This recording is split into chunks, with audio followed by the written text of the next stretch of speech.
So guys, welcome to this week's and our final episode of Freedom FANatics for the year. I'm your stand-in host, Alex, standing in for Stolen. And with me, I have colleagues, comrades of the Freedom Revolution, Bali and Herman.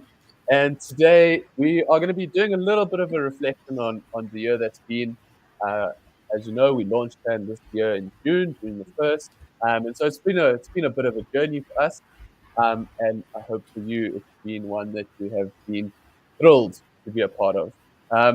So just to kick things off, we're just going to chat a little bit about what our experience has been, and some key takeaways. So Herman, as the director of FAN, it's quite a difficult thing to conceive of essentially a content roster.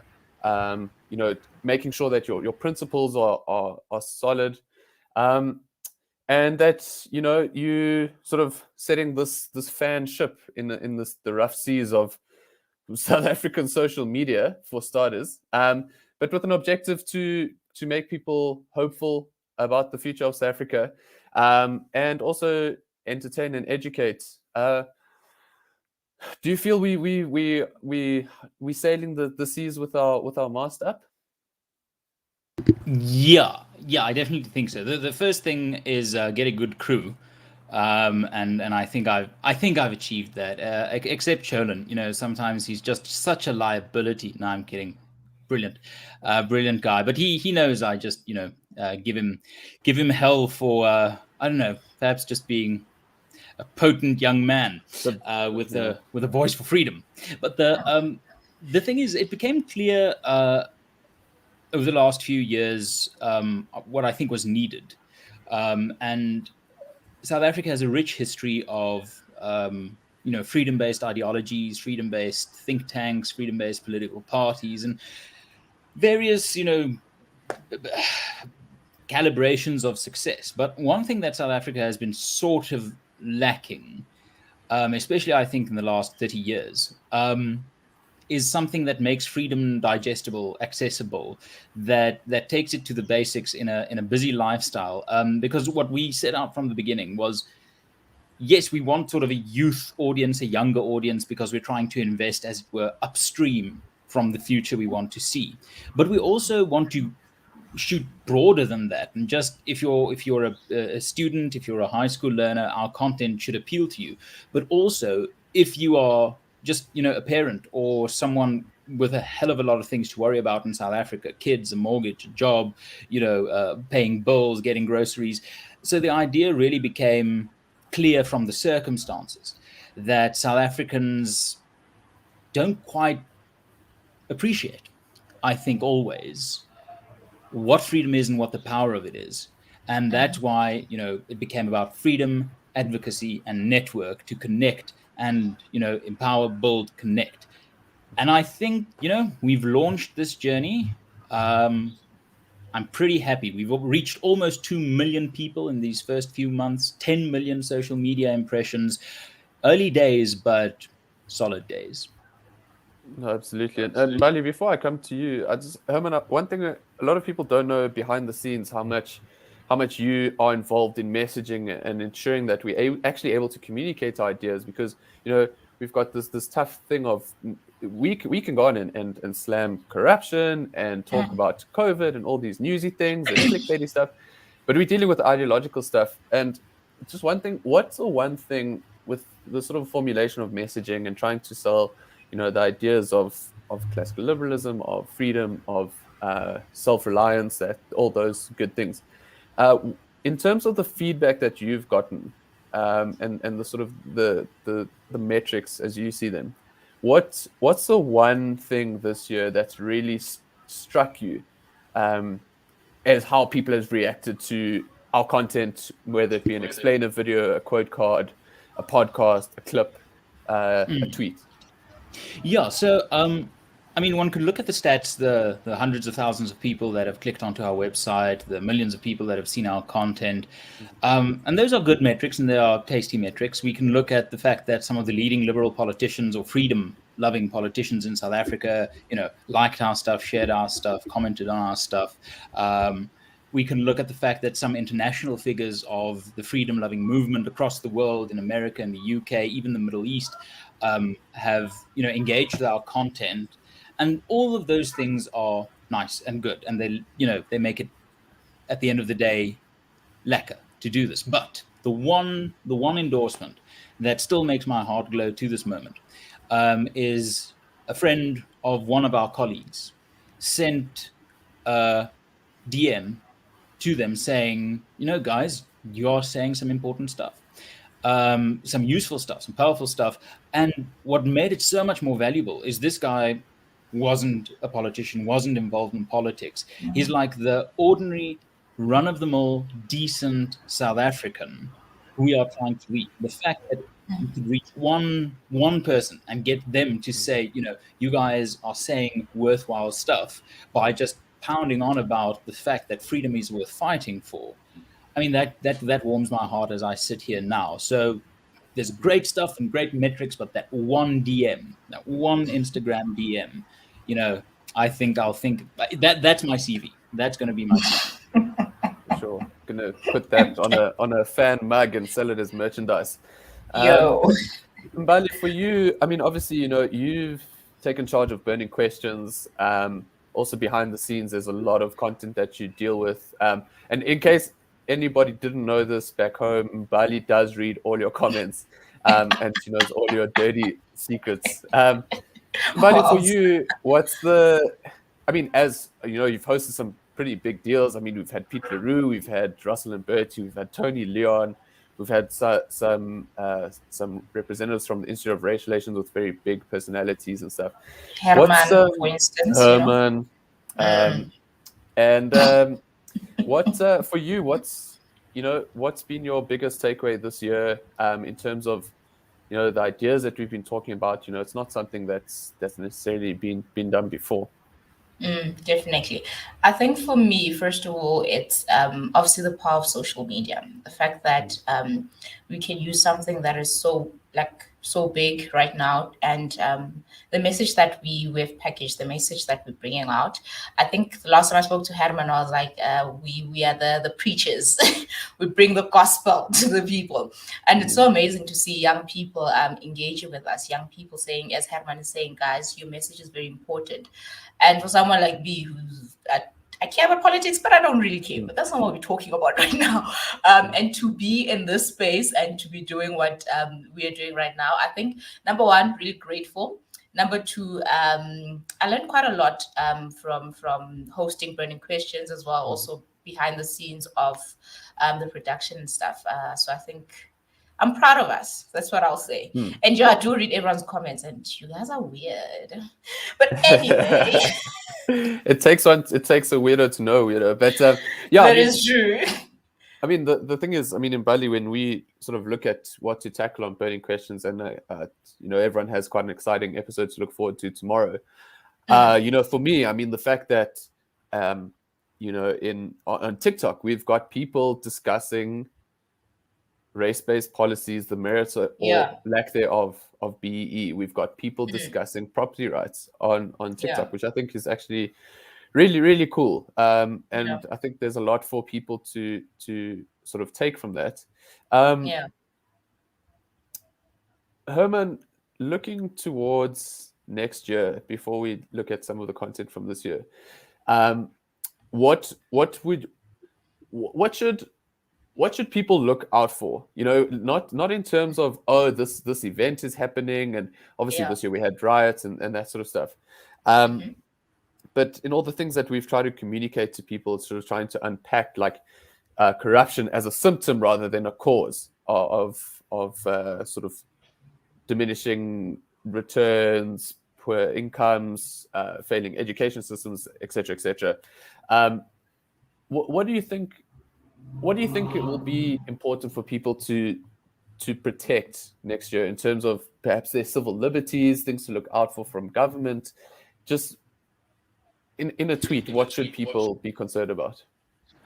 I think people should be concerned about the fact that they themselves have been unengaged in politics for so long that they don't know where the on switch is. It is a bit like riding a bicycle. I think once you get going on it, you might wobble a few times, but you will start pedaling and you will start getting somewhere. And if there's one thing that should keep South Africans up at night, it's the fact that we could have changed this country yesterday. We could have changed it the day before.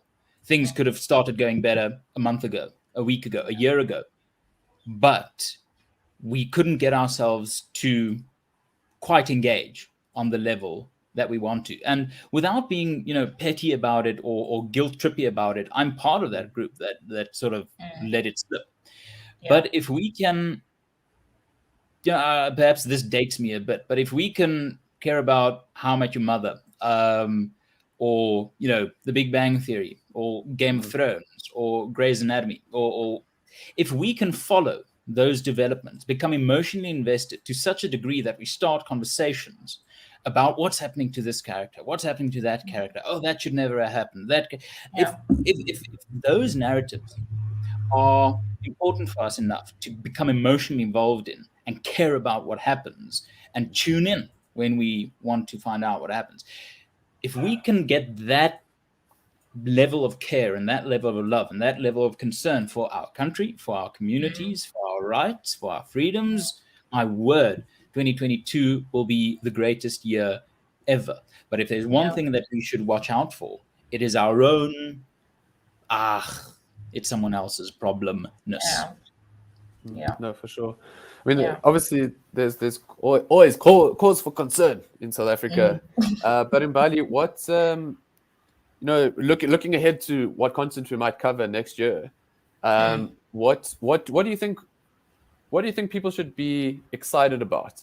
Not so much in a sort of how can I put this, in a sort of, on a personal level, for sure. We want people to get involved. But why should people be excited? Be excited to empower, build, connect, to be a part of FAN.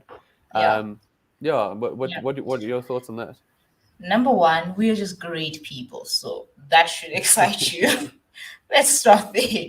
But I think what should excite everyone is just that, again, I'll repeat the same thing. The message that we bring into South Africa and the youth is very, very important. That should actually say, it should excite you that these people like us who actually care about our country. So whatever content we bring out, best believe it's going to be fire content and you're going to learn a lot. Literally fire, because but no, that's what we're talking about. Yeah, literally fire. As long as exciting times ahead. As long as no one gets fired. But perhaps let me geek out for one moment. Something that people should become excited about is the problems around us. You can't cure a disease if you don't spot the symptoms. It is a doctor's dream to get a patient with tons of symptoms, because that makes their job of diagnosing, curing, getting to work easier. And if there's one thing that should excite us about South Africa, is that the symptoms are becoming clear. That makes the disease is becoming curable. It's in this chaos, in this confusion, that we have the real opportunity to understand what's gone wrong and what must go right now. And it's always worth remembering that 15th of August 1985, P.W. Botha, with his finger in the air, essentially doubled down on apartheid. If someone had told you on the 16th of August 1985 that less than 10 years from now, Nelson Mandela would be president, the Springboks would win the Rugby World Cup at Ellis Park, and 40,000 white Afrikaans men will be chanting Nelson, Nelson, Nelson as Mandela walks onto the pitch at Ellis Park, people would have laughed at you and thought, whatever, what's this guy smoking? Less than 10 years later, all of that happened. And that's the thing that we should really get excited about. Never believe those in power that say the way things are now is the way they are going to be. The moment you believe that nothing can change, you have disqualified the possibility of change. So look around you, see the problems, count yourself lucky that you're in a country where you can build, where you can make a contribution, and you don't have to wonder what's gone wrong. It's all about freedom. It's all about just touch my heart, man. Just touch my heart. That was very powerful, man. Sure. Herman for president. That's it.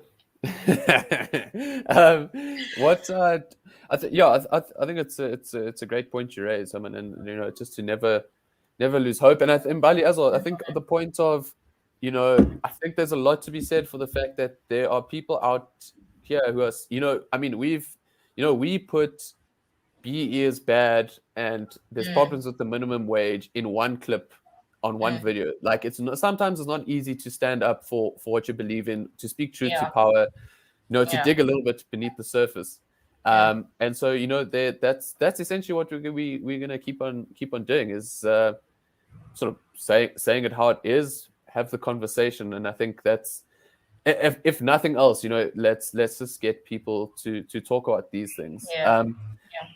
And I think for me personally, I think if someone can, if it's standing at a braai, or whether it's sitting on the steps at university or whatever, in a classroom, in a debate, and someone can think of a rebuttal or something to sort of take someone on using fan content, I think we've done our work. And all we're doing is talking about ideas that have become quite difficult to talk about, but we're here to start those conversations. So I think before we sort of wrap up this final episode for the year, I just want to chat very briefly about this interview that Mbali had with Tony Leon, the former leader of the Democratic Alliance, and the official opposition. He spent a lot of time, as we will be told in the video, in politics. And interestingly, this was our best performing clip of the year, and strangely enough, a very simple take-home message. So, but before I flight it, I just want to know how you felt. How you felt talking to Tony Leon. We said, okay, Bali, get an interview, have this chat about, I think the topic was about cabinet ministers and competency and merit, that kind of stuff. So what is behind the scenes? What's going on behind the cool and calm face? Firstly, Herman has this tendency of just like saying, dude, here's someone I want you to bring on the show. And, I was like, oh, Tony Leon. I think we have a Tony in the IRR, I think. I'm not sure. But anyway, I thought, oh, that is that person. I'm like, great. Let's go, babes. I got this. So I usually Google like people before, obviously I interview them.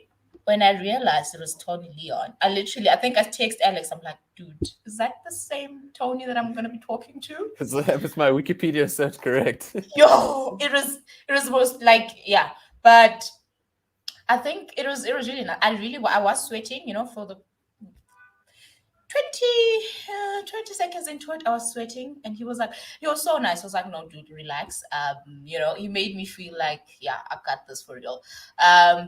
And the clip that you're talking about, I think maybe why it performed very well. I think Tony was just speaking to like ordinary South Africans, and I think how he spoke about it was very simple, and I think he really touched some hearts, for lack of a better word. But I think that's what made it best. This was the best interview I think I've ever done this year. Yeah. No, for sure. And I think you did really well. And I think, Herman, before I flight it and we close off on that note, I think what's quite important to what we try to bear in mind at FAN is that to sort of look beyond sort of labels, as some people might be given, because if we had looked at this clip and say, oh, of course, people would say, oh, of course you're interviewing a white man or a guy from the classical liberal side, or you're looking from the right or whatever, the center, whatever labels get thrown, that the ideas themselves will stand the test of time, whether it comes from, no matter who it comes from. What do you think of that? I think that's the core of it. That's the core of how we see being human these days. Yeah. Whenever human beings have put the identity of someone above the heart of someone, we've gone backwards. Whenever we've put the heart and the mind and the humanity, what's inside, not outside, first and foremost, we've seen humanity go forwards. And if anyone has a problem with Tony Leon being a white male, well, let me suggest there's very little he can do about it.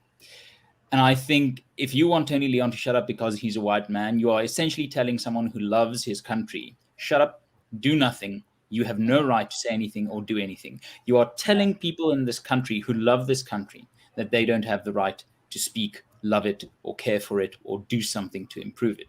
So to those people, you come from a long line of Verwoerdian thinkers if you're going to dismiss someone because of what they look like and who they are.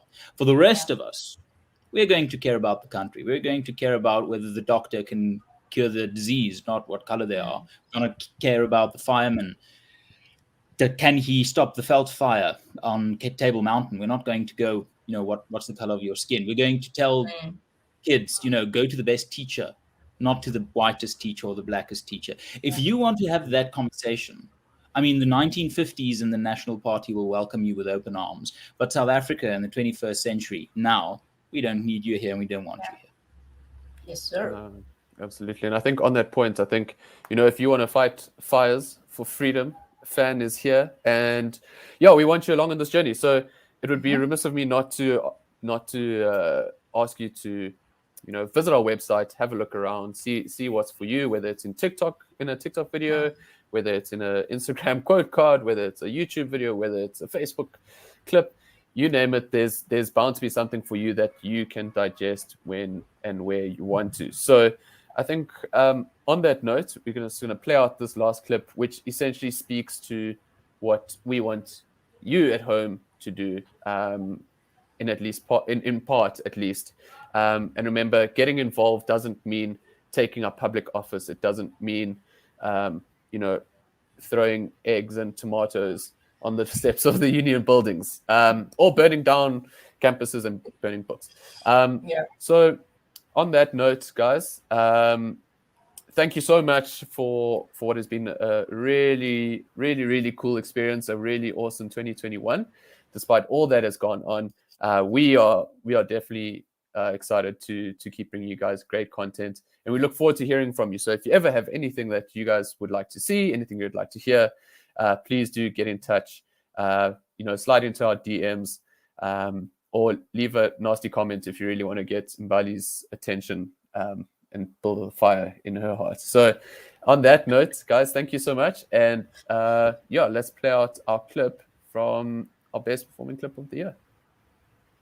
Mbali, we do need good people to go into public life because in their absence, we will continue with the same level of mediocritization and dysfunctionality that South Africans experience, unfortunately, as part of their daily lived reality. So, I would appeal through your platform to people to involve themselves. I spent, although I come from a private sector background and I have gone back into the private sector, I spent 27 years of my life in politics and in the public sector. And it was more rewarding than it was frustrating. So not that my example necessarily means anything beyond my own experience, but I would commend a career for people to actually involve themselves in a country and a community that they want change in. Yeah, definitely.